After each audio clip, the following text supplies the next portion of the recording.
As a new year soon rolls in, so does a new Congress, and many are calling for big tech oversight to top the list of priorities. This in the wake of reports that Twitter rigged the COVID debate and that both Facebook and Twitter employed dozens of former high-ranking government officials from the FBI, CIA, and the Department of Homeland Security. And with us tonight is John Schweppe, Director of Policy and Government Affairs for the American Principles Project. John, always great to see you. A lot to unpack here. But let's start with these reports about who was on the payroll at Facebook and Twitter. What can you tell us about this and why this is such a big deal? Well, certainly there's a lot of former FBI, CIA, DHS type folks who have been on the payroll at Twitter, at Facebook. So we knew that going in. But these reports are really revealing the depth of the communication between these government agencies and Twitter about misinformation, about what they should censor, what they shouldn't censor.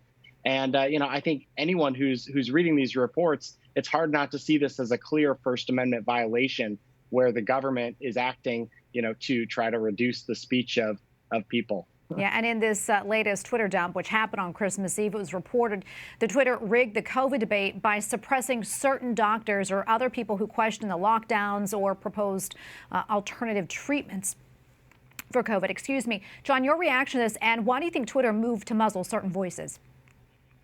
Well, I think, look, one of the things we have to recognize is there's a lot of ideological overlap between some of these Silicon Valley companies and, left-wingers in Washington. And we understand that. But what we saw here was a pretty clear collusion where the federal government was saying, hey, this is what our narrative is. These folks are speaking against that narrative, and we really need to silence them.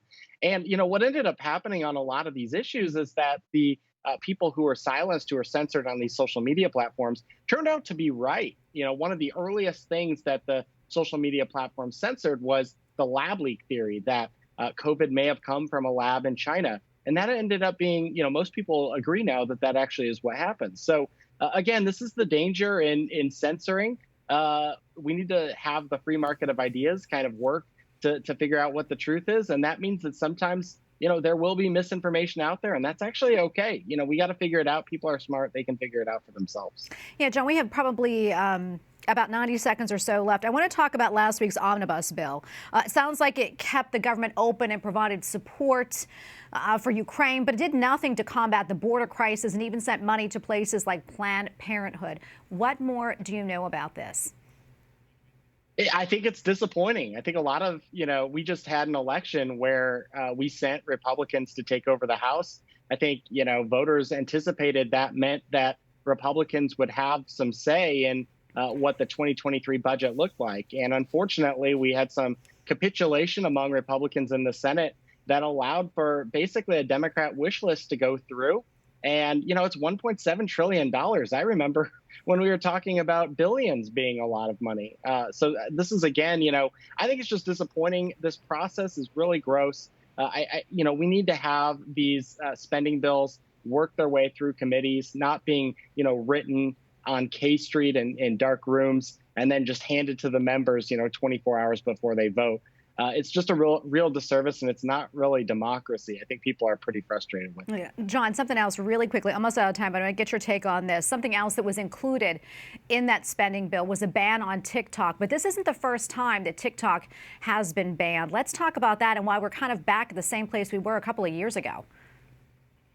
Yeah, I think the issue here is, we need the force of law on this. And I know there's folks in Congress working to get that done. There were some other good anti-tech measures that passed in the omnibus as well on antitrust and things like that. So hopefully we'll get some movement. But again, TikTok, this is dangerous stuff. This is the Chinese company that basically has access to your data. And for people watching this, it's your kids' data, it's your grandkids' data, the people who have TikTok on their phones. And, they're going to be using that for nefarious purposes. So we really do need a complete and total ban on this. But I think it's going to take legislative action to get it done. I'm going to leave it right there. John, always great to get your insights. We appreciate it. Merry Christmas and Happy New Year to you. Merry Christmas.